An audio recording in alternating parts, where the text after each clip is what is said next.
பொன்னியின் செல்வன் மூன்றாம் பாகம் கொலைவாள். அத்தியாயம் 33. வானதி கேட்ட உதவி. ஐயா, என்னிடம் ஏன் அவ்வளவு கோபம்?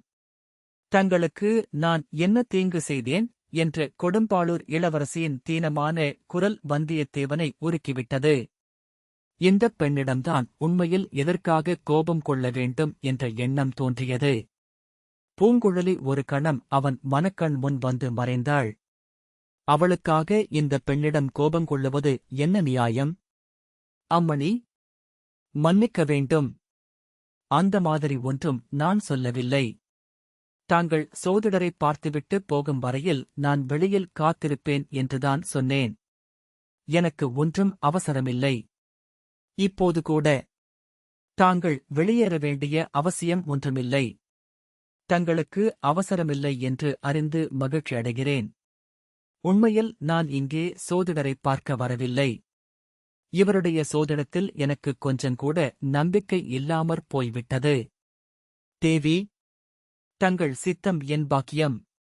ஒரு காலத்தில் என் சோதிடம் பொய்யாகவில்லை என்பதை தாங்களே உணர்வீர்கள். உணர்ந்து இந்த ஏழையை பாராட்டுவீர்கள் என்றார் சோதிடர். அப்போது பார்த்துக் கொள்ளலாம் என்று வானதி கூறிவிட்டு வந்தியத்தேவனை பார்த்து, ஐயா, நான் தங்களை பார்க்கத்தான் இங்கே வந்தேன். வழியில் தாங்கள் குதிரை மீது சென்றதை பார்த்தேன். நின்று விசாரிப்பீர்கள் என்று நினைத்தேன். பராமுகமாக போய்விட்டீர்கள்.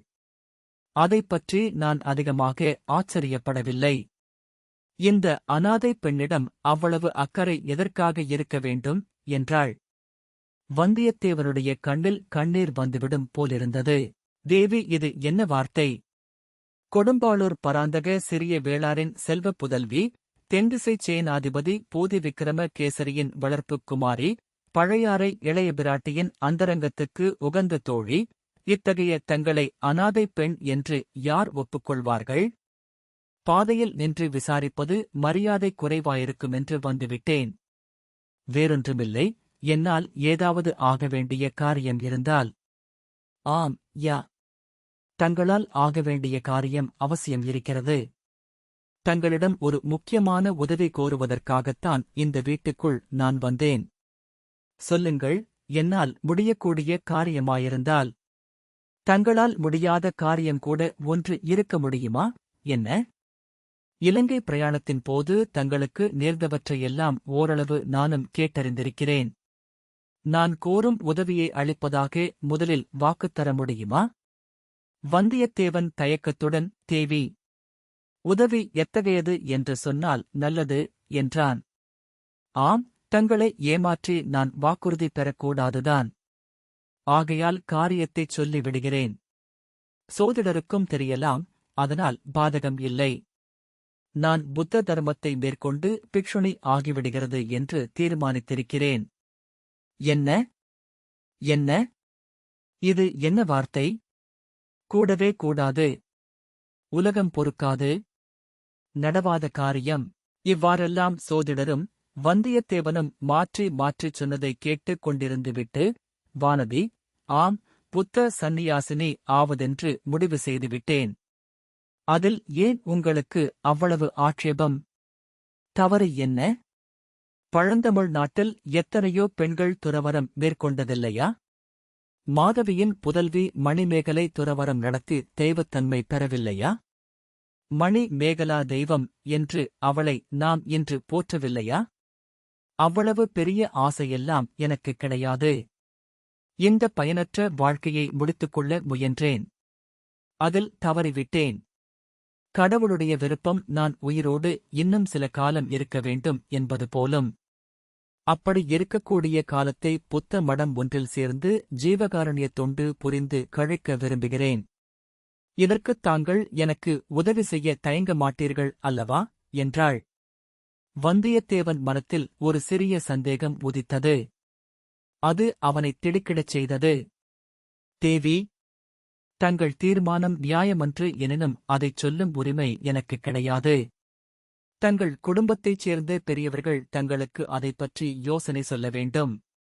தங்கள் பெரிய தந்தை சேனாதிபதி பூதி விக்கிரமகேசரி கூடிய சீக்கிரம் திரும்பி வரப்போகிறார் என்று தெரிகிறது. ஐயா, நான் யாருக்காகவும் காத்திருக்கப் போவதில்லை, யாருடைய யோசனையையும் கேட்கப் போவதில்லை. தீர்மானமாக முடிவு செய்துவிட்டேன். தங்களுடைய உதவியைக் கோருகிறேன். இது விஷயத்தில் நான் என்ன உதவி செய்யக்கூடும், தேவி? சொல்லுகிறேன். நாகைப்பட்டினம் சூடாமணி விஹாரத்துக்குப் போவதற்காக நான் புறப்பட்டேன். அங்கே சென்று புத்த குருமார்களை அடுத்து தீட்சை பெற்றுக்கொள்ள எண்ணிக் கிளம்பினேன்.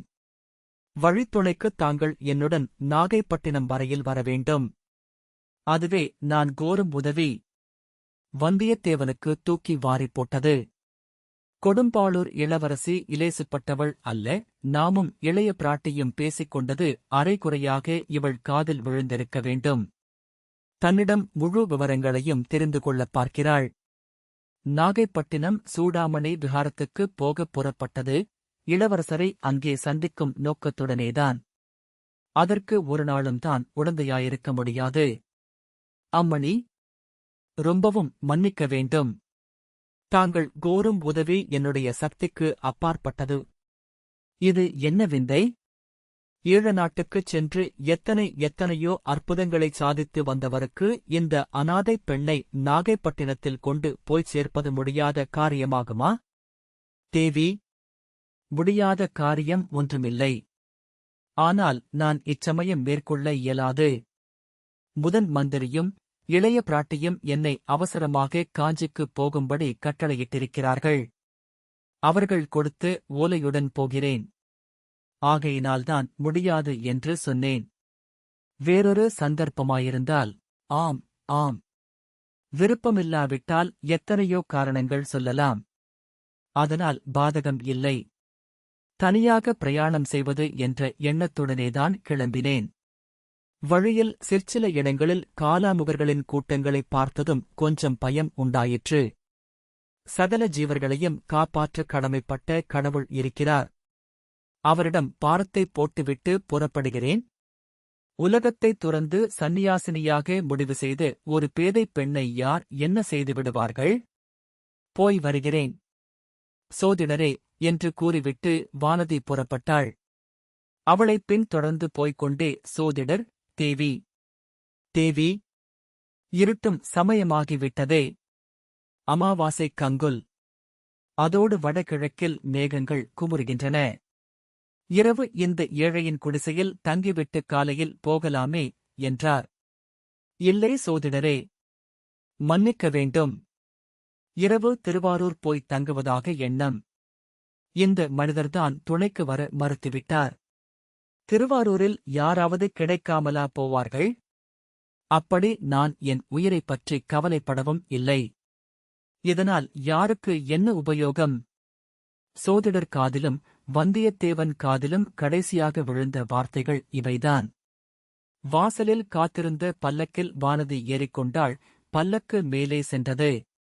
பல்லக்கு கண்ணுக்கு மறையும் வரையில் வந்தியத்தேவனும் சோதிடரும் அதைப் பார்த்த வண்ணம் நின்றார்கள்.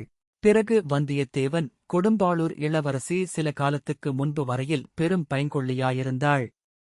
இளைய பிராட்டியின் மற்ற தோழிகள் இவளை அதற்காக பரிகசித்துக் கொண்டிருந்தார்கள். பொம்மை முதலையே நதியில் மிதக்க விட்டு இவளை பயமுறுத்திப் பார்த்தார்கள்.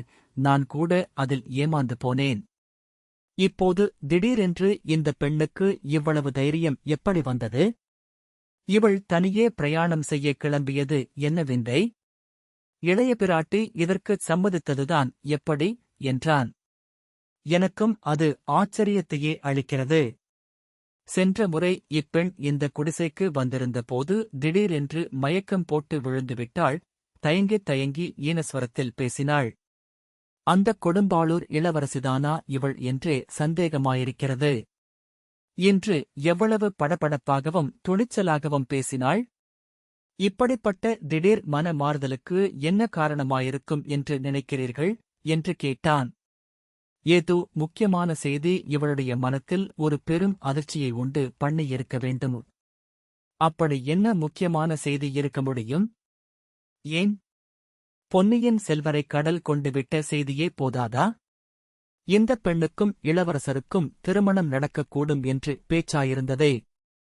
இவ்விதம் சோதிடர் கூறியபோது வந்தியத்தேவன், பொன்னியின் செல்வரை கடல் கொண்டுவிட்ட செய்தியா அல்லது அவர் பிழைத்து நாகப்பட்டினத்தில் இருக்கிறார் என்ற செய்தியா அல்லது பூங்குழலியைப் பற்றி நான் கூறிய செய்தியா, எது இவளுக்கு இத்தகைய அதிர்ச்சியை அளித்திருக்கக்கூடும் என்று சிந்தனை செய்தான்.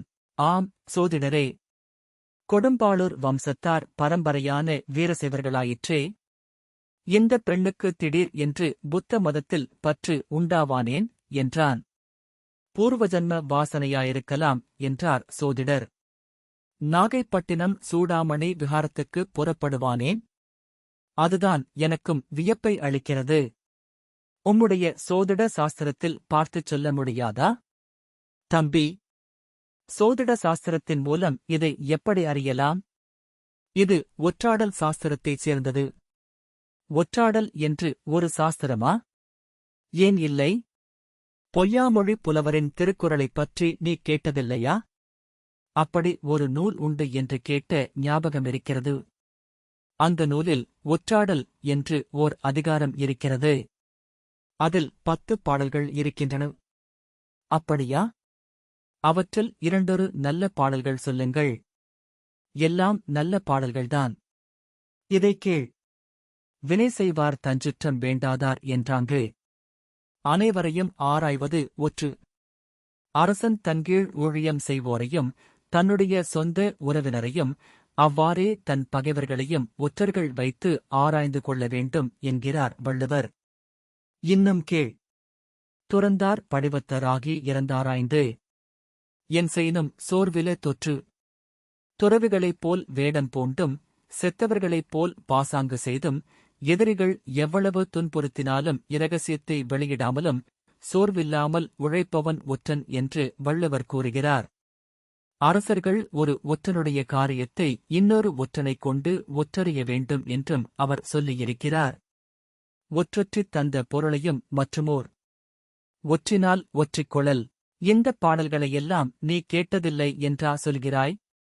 வந்தியத்தேவனுக்கும் ஒரே வியப்பாய்ப் போய்விட்டது. இனி அவகாசம் கிடைத்ததும் திருக்குறளைப் படித்துவிட்டுத்தான் வேறு காரியம் பார்ப்பது என்று தீர்மானித்துக் கொண்டான். 1000 ஆண்டுகளுக்கு முன்னால் இப்படியெல்லாம் இராஜரீக முறைகளைப் பற்றி எழுதியவர் எத்தகைய அறிவாளியாயிருக்க வேண்டும்? இன்னும் சற்று பேசிக் கொண்டிருந்துவிட்டு வந்தியத்தேவன் புறப்பட்டான். இன்றிரவு இங்கே தாமதித்து விட்டு காலையில் போகலாமே என்று சோதிடர் கூறியதை அவன் கேட்கவில்லை. இன்னொரு சமயம் வருகிறேன், அப்போது தங்கள் விருந்தாளியாயிருக்கிறேன் என்றான். இன்னொரு சமயம் நீ இங்கு வரும்போது என்னுடைய சோதிடங்கள் பலித்திருப்பதைக் காண்பாய் என்றார் சோதிடர். ஐயா சோதிடரே, நீர் சோதிடம் ஒன்றுமே சொல்லவில்லையே? சொல்லியிருந்தால் அல்லவா அவை பலிக்க முடியும் என்று கூறி நகைத்துக் கொண்டே வந்தியத்தேவன் குதிரை மீது ஏறிப் புறப்பட்டான். சோதிடர் வீட்டிலிருந்து சற்றுத் தூரம் வரையில் ஒரே பாதைதான் இருந்தது. பல்லக்குச் சென்ற பாதையிலேயே அவனும் போக வேண்டியிருந்தது. பின்னர் பாதைகள் 2ஆகப் பிரிந்தன. ஒரு பாதை வடக்கு நோக்கிக் கொள்ளிடக் கரைக்குச் சென்றது. இன்னொன்று தென்கிழக்காக திருவாரூர் நோக்கிச் சென்றது. திருவாரூர் சாலையில் வெகு தூரத்தில் பல்லக்கு போய்க் கொண்டிருப்பதை வந்தியத்தேவன் பார்த்தான். ஒரு கணம் அவனுடைய உள்ளம் தத்தளித்தது. கொடும்பாளூர் இளவரசி கேட்ட உதவியை மறுக்க வேண்டி வந்துவிட்டதே. உண்மையிலேயே அவளுக்கு உதவி தேவையிருக்குமானால், வழியில் அபாயம் ஏதேனும் ஏற்படுமானால் பின்னால் அந்தச் செய்தி தெரியும்போது என்னை நானே மன்னித்துக் கொள்ள முடியுமா? வழித்துணை போக மறுத்தது பற்றி நெடுங்காலம் வருந்த வேண்டியிராதா? ஆயினும் என்ன செய்வது? முதன் மந்திரியும் இளைய பிராட்டியும் இட்ட கட்டளை மிகக் கண்டிப்பானது. வேறு காரியங்களில் நான் இப்போது தலையிட முடியாது. முன்னர் சில முறை அப்படி சம்பந்தமில்லாத காரியங்களில் தலையிட்டு தொல்லைப்பட்டதெல்லாம் போதும். ஆழ்வார்க்கடியான் வேறு எச்சரித்திருக்கிறான். அன்றியும் வானதி தேவியைத்தான் நாகைப்பட்டினம் சூடாமணி விஹாரத்துக்கு அழைத்துச் செல்வதென்பது கனவிலும் நினைக்க முடியாத காரியம். இவ்வாறு முடிவு செய்து வந்தியத்தேவன் குதிரையைக் கொள்ளிடக்கரைப் பாதையில் திருப்பினான். அதே சமயத்தில் வீர் என்ற ஓர் அபயக்குரல், மிக மிக இலேசான பெண் குரல் ஒலித்ததாக தோன்றியது. திடுக்கிட்டு திரும்பிப் பார்த்தான். பல்லக்கைக் காணவில்லை. அங்கே இருந்த சாலை முடுக்கில் திரும்பியிருக்கக்கூடும். ஆயினும் போய்ப் பார்த்துவிட வேண்டும் என்ற முடிவுக்கு ஒரு கணத்தில் வந்துவிட்டான் வந்தியத்தேவன். அதனால் அப்படியொன்றும் தாமதம் ஏற்பட்டுவிடப் போவதில்லை. குதிரை பாய்ந்து சென்றது. வெகு சீக்கிரத்தில் சாலை முடுக்கின் அருகில் வந்துவிட்டது. அங்கே அவன் கண்ட காட்சி வந்தியத்தேவனுடைய இதயமே நின்றுவிடும்படி செய்தது. பெண் பொருத்தி ஓரத்து மரம் ஒன்றில் கட்டப்பட்டிருந்தாள். அவளுடைய வாயில் துணி அடைக்கப்பட்டிருந்தது. இருட்டும் நேரமாதலால் யார் என்று முதலில் தெரியவில்லை. அருகில் சென்று பார்த்தான். வானதியின் பல்லக்குடன் நடந்து சென்றது சேடிப்பெண் என்று தெரிந்தது. அவள் முனகிக் கொண்டே தன் கட்டுக்களை அவிழ்த்துக் கொள்ள முயன்று கொண்டிருந்தாள். வந்தியத்தேவன் குதிரையிலிருந்து பாய்ந்து இறங்கி முதலில் வாயில் அடைத்திருந்த துணியை எடுத்துவிட்டு கட்டுக்களையும் அவிழ்த்துவிட்டான். அவ்வளவு பலமாக கட்டப்படவில்லை என்பது அவன் உள்மனத்தில் பதிந்தது. பெண்ணே, என்ன நடந்தது? சீக்கிரம் சொல். பல்லக்கு எங்கே? உன் எஜமானி எங்கே? என்று பதறிக்கொண்டே கேட்டான். சேடிப்பெண் உளறிக் குளறி மறுமொழி கூறினாள்.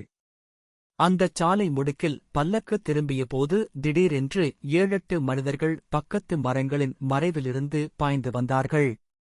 அவர்கள் சிலருடைய கைகளில் மண்டை ஓடுகளும் சூலாயுதங்களும் காணப்பட்டன. அவர்களில் 2 பேர் சேடிப்பெண்ணை மண்டையில் அடித்துக் கீழே தள்ளினார்கள். வாயில் துணியை அடைத்தார்கள். இதற்குள் மற்றவர்கள் பல்லக்கு சுமந்தவர்களிடம் ஏதோ பயங்கரமான குரலில் சொல்லவே அவர்கள் பாதையை விட்டு விலகிக் குறுக்கு வழியில் பல்லக்குடன் ஓடினார்கள். மற்றவர்களும் தொடர்ந்து போனார்கள். வானதி தேவியின் குரலே கேட்கவில்லை. இவ்விதம் கூறிவிட்டு பல்லக்குச் சென்ற குறுக்குப் பாதையையும் அச்சேடிப்பெண் சுட்டிக்காட்டினாள். பெண்ணே, நீ அந்தக் குழந்தை சோதிடர் வீட்டிற்குப் போயிரு. நான் உன் எஜமானியை கண்டுபிடிக்கப் பார்க்கிறேன் என்று சொல்லிக் கொண்டே வந்தியத்தேவன் குதிரை மீது பாய்ந்து ஏறினான்.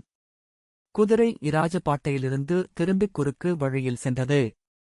மேடு, பள்ளம், காடு, செடி என்று பாராமல் அதிவேகமாய்ச் சென்றது.